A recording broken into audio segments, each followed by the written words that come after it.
Estamos de regreso, gracias por continuar con nosotros. Avanzamos con más información, ponga mucha atención porque mire, para dar el ejemplo a la población, el virtual presidente electo de los Estados Unidos, Joe Biden, junto a los expresidentes Barack Obama, George Bush y Bill Clinton, aseguraron que recibirán la vacuna contra la COVID-19. Aquí los detalles.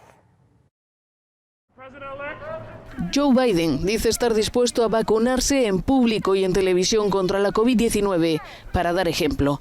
Esta apuesta decidida por la vacuna del próximo presidente de Estados Unidos se produce en un momento en el que el país acaba de registrar en solo 24 horas más de 2.900 muertos y más de 200.000 nuevos contagios, lo que supone en ambos casos récords absolutos.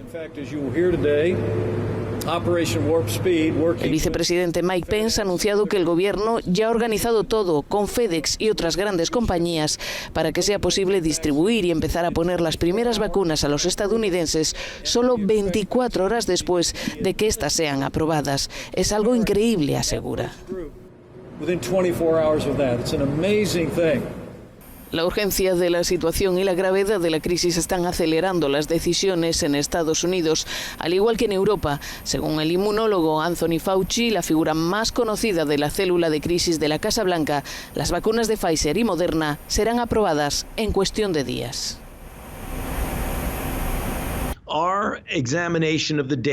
Completaremos el examen de los datos en una semana y media, por lo que probablemente el 11 de diciembre estaremos listos para proceder a autorizar un uso de emergencia de la vacuna de Pfizer. La de Moderna estará lista probablemente el 18 de diciembre. No lo vemos como una carrera. Los productos están ahí, las pruebas se hicieron y los datos son muy buenos, asegura. Además de Biden, los expresidentes Barack Obama, George Bush y Bill Clinton aseguran que también se vacunarán en público para demostrar a la población que la inmunización es segura. En los hospitales estadounidenses ya hay ingresadas por COVID-19 más de 100.000 personas. El país ha superado los 276.000 muertos por la pandemia. California ha presentado un plan para volver a endurecer las restricciones a la movilidad y a la actividad económica ante el aumento de contagios. Y para hablar de este interesante tema, saludamos con muchísimo gusto, le damos la bienvenida a nuestro colaborador Carlos Ramírez Powell. Carlos, te escuchamos. Sí, muy buenos días, Cecilia. Un saludo al auditorio de Señal Global. Mira, llama la atención, anduve buscando alguna nota de las agencias, ya sea Reuters, AP, AFP o Euronews, en torno al tema electoral norteamericano que está caliente el día de hoy. Sin embargo, todas las agencias se concentraron en el tema de las vacunas, entonces es importante señalar que no está desprovisto de controversia el acelerado ritmo de aprobación de estas vacunas. Aparecen dos personajes que van a ser centrales en el debate a lo largo de todo el mes de diciembre, que están intentando detener la carrera de la vacunación. Estos dos personajes son el doctor Wolfgang Bodark y el doctor Mike Yeadon. El doctor Bodark fue ejecutivo de la Agencia de Salud Europea, mientras que Mike Yeadon fue la cabeza de investigación neumológica de precisamente la compañía Pfizer. Ambos dicen lo siguiente: la vacuna contiene una proteína de pico o de espiga llamada sincitina 1, vital para la formación de la placenta humana en las mujeres. Si la vacuna funciona para que formemos una respuesta inmune contra la proteína de pico, también estamos entrenando al cuerpo femenino para atacar a la sincitina 1, lo que podría conducir a la infertilidad en mujeres de una duración no especificada. Por este motivo, el doctor Bodark y el doctor Yeadon solicitan la interrupción de todos los estudios de vacunación corona y piden la firma conjunta de la petición. Mira, es importante señalar esto, puesto que hay que recordar que la operación Warp Speed, esto es velocidad superior a la luz, que es el código que le puso el presidente Donald Trump a la investigación sobre el coronavirus y su posible vacuna, se saltó toda la fase 2 del protocolo. La fase 2 del protocolo es inocular con esta transfección a animales, en este caso serían ratones y otras especies, tal vez chimpancés, para ver cuáles son los efectos a mediano y largo plazo. Hay que recordar que el metabolismo de un ratón y de un chimpancé es mucho más acelerado que el de un ser humano, y en cuestión de un mes y medio de la vida de un ratón, estamos hablando del periodo de vida de 3-5 años de una persona normal. Entonces, al brincarse todos los estudios de la fase 2, Pfizer, Moderna y las demás compañías, simple y sencillamente no saben, no tienen un aproximado de cuáles podrían ser los efectos de mediano y largo plazo de dicha vacuna.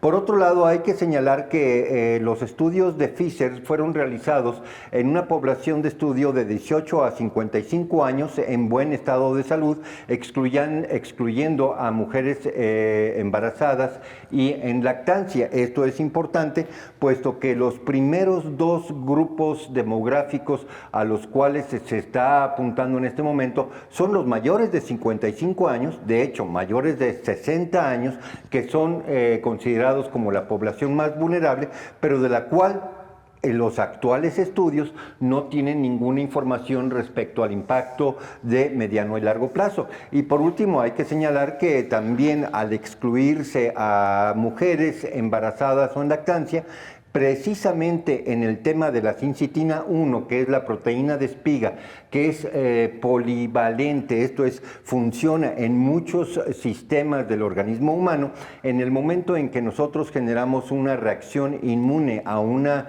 proteína espiga, tampoco sabemos cuáles son los efectos de mediano y largo plazo de dicha vacuna que genera una reacción inmune a una proteína que es funcional dentro de la estructura del metabolismo humano. Entonces, en este momento sería muy interesante generar una nueva plataforma de debate, sobre todo porque se ve inevitable que se vaya a aplicar la vacunación masiva. Entonces, qué bueno que se está excluyendo a toda la población infantil, qué bueno que estamos salvaguardando a aquella población que nunca fue incluida en las prácticas. Sin embargo, hay que poner en relieve el hecho de que cuando se empiece a aplicar la vacuna es importantísimo dar un seguimiento estadístico de mediano y largo plazo respecto a cuáles van a ser los efectos precisamente de una vacuna que está siendo aplicada de manera de emergencia, y hay que recordarlo y señalarlo, puesto que es muy importante, en donde todas las compañías lograron la inmunidad legal frente a posibles daños que ocurrieran por la inoculación de esta transfección. A ver, entonces, hablan de inmunidad. Sí dicen que tienen tanto porcentaje de inmunidad, pero no se sabe cuáles son las consecuencias. ¿Cuánto tiempo tiene que pasar para saber cuáles podrían ser las consecuencias de una persona que fue ya vacunada? Como no tuvimos estudios de fase 2, cuando nos brincamos de fase 1, que es in vitro, a población humana, fase 3, simple y sencillamente no tenemos ninguna guía respecto a cuáles pueden ser los efectos de mediano y largo plazo de esta transfección llamada vacuna. ¿Cuánto tiempo tarda precisamente una vacuna, Carlos, en que pasen todas estas fases? Dices que se saltaron esta fase 2. ¿En cuánto tiempo? Había leído por ahí algunos artículos en donde algunas personas hablan que 3, 4, 5 años, que en animales tardan 2 años.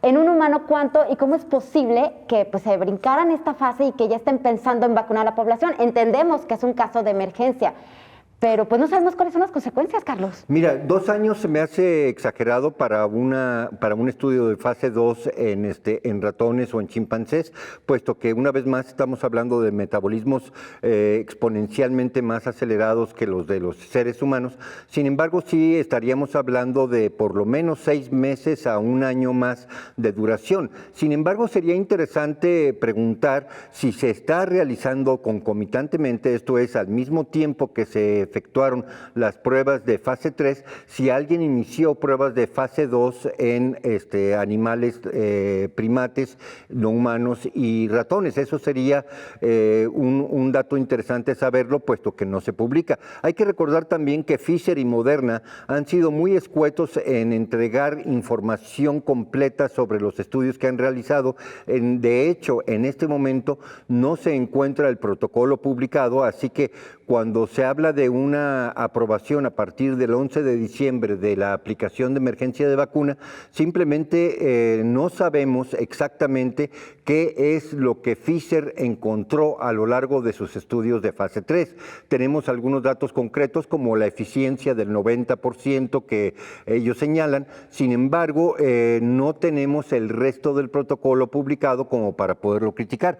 Una vez más, yo siento que es importante señalar que las personas que están levantando un foco rojo respecto a la aplicación express de la vacuna no son ningunos extranjeros de la microbiología. Estamos hablando de gentes de primera línea en la investigación europea en microbiología y virología. El doctor Wolfgang Bodark y el doctor Mike Yeadon son personas que tienen una reputación intachable de investigación. Mike Yeadon, de hecho, cuando salió de Pfizer, fundó una compañía que tuvo éxito y vendió a sí mismo a Novartis. Es una persona que ha establecido de una manera concreta, con muchísimos papers publicados con arbitraje, de la misma manera que Wolfgang Bodark. ¿Cuál sería el punto más relevante que acaban de dar a conocer ellos? ¿El tema de la infertilidad que podría causar esta vacuna en las mujeres? Efectivamente, que hay una incertidumbre en los efectos de mediano y largo plazo de generar una reacción inmune a una proteína que es vital en la formación de la placenta femenina humana. ¿Qué deberían de hacer los laboratorios y qué debería de hacer la Organización Mundial de la Salud si ya estamos viendo como que estas alertas, Carlos? Primero, no ignorar la petición que se levanta ante la Organización de Salud Europea, que ellos hacen una petición de emergencia, no ignorarla. Por otro lado, recordar que al principio lo combatieron, pero después lo ignoraron. Hay muchas alternativas de terapia, tratamiento temprano o profiláctico en contra del coronavirus, como es la ivermectina y la hidroxicloroquina, que han probado su eficiencia con más de 200 estudios publicados con arbitraje, que se pueden consultar en C19study.com. Hay una riquísima literatura de alternativas terapéuticas en contra del COVID y bueno, lo que están haciendo en este momento Bodark y Yeadon es simplemente agregar un punto más de debate. ¿Cuántas vacunas existen actualmente en experimentación o que ya se vayan a presentar y ninguna de estas vacunas ha terminado todas las fases? Mira, la forma en que se diseñó la experimentación de la fase 3 por parte de Pfizer sí efectivamente ya terminó. Fueron aproximadamente 50,000 sujetos, no me sé la cifra exacta, pero es en torno a 50,000 sujetos que una vez vacunados se esperó a que se contagiaran, que dieran positivo en la reacción de PCR y una vez dando positivo señalar cuántas veces desarrollaron síntomas de la enfermedad. Es por eso que Pfizer puede decir que tiene un 95% de eficiencia. Sin embargo, el grupo de control no fue publicado. En otras palabras, aquellos que no fueron inoculados y fueron contagiados, también tenemos una proporción bastante importante de personas que no fueron vacunadas, que dieron positivo y que jamás generaron sintomatología de COVID. Referente al tema de la obligatoriedad, ¿será obligatorio en los países que las personas se vacunen? Sabemos que aquí, al menos en México, en septiembre ya hubo una reforma de la ley de vacunación obligatoria. No sé si el proyecto de ley que envió el Senado a la Cámara Baja ya fue aprobado. Por lo pronto creo que está todavía en comisiones antes de llegar a pleno. En Estados Unidos no va a ser obligatoria la vacuna, por lo menos mientras esté de presidente Donald Trump, él ya se comprometió a ello. En Europa hay una legislación muy diferenciada dependiendo de cada país. Perfecto, Carlos. Pues muchísimas gracias. Muy importante y muy interesante todo lo que nos estás mencionando. Hay que informarnos un poco más referente al tema de la vacuna, que bueno, lo están manejando como la única esperanza para el mundo. Hasta aquí la información. Muchísimas gracias por su atención. Soy Cecilia Saldaña. Que pase excelente fin de semana. Nos vemos el lunes.